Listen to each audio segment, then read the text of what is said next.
Hi guys! So ngayon, wala na kami filter para makita nyo kung gaano kami kaganda pag walang filter. Joke lang. Dito yan ito guys.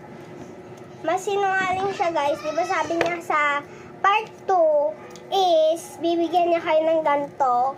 No! Diba? Nagjo-joke siya.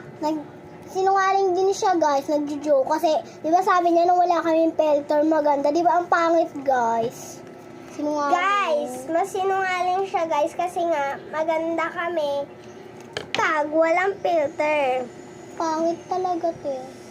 Mas pangit ka kasi. Mas pangit ka, te. Mas pangit ka. Pangit ka. Ako maganda na, mabait pa. Oo, ano naman. Wala akong... O ano naman din. May paki ba ako sa'yo?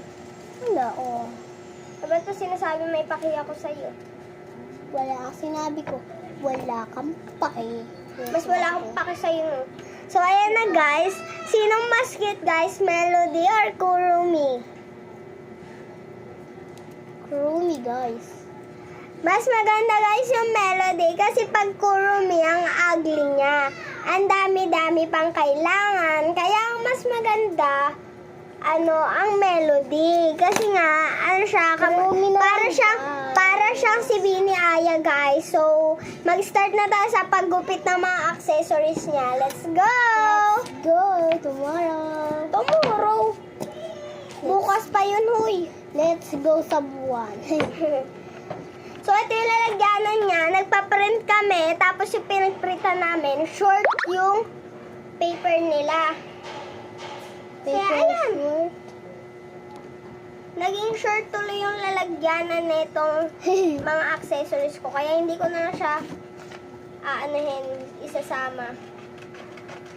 Hindi ko na siya isasama, guys. Sa mga gusto nito, kuhain nyo na lang dito. Tatago ko. Joke lang. Tatago ko sa basurahan na lungkatin nyo. Joke lang. Joke. That's joke. And may cinnamon roll din ako nga palang in-order. Diba, Jillian? Oo. In-order ko po yung cinnamon roll na yun in-order ko po. In-order ko po sa nagpapaprint. Pinaprint po namin, pero nakita na po namin. Joke lang, hindi po namin yung in-order. So, malapit na naman magtapos ang mga vlog natin. Bye-bye! Next part 4 naman po. Bye-bye!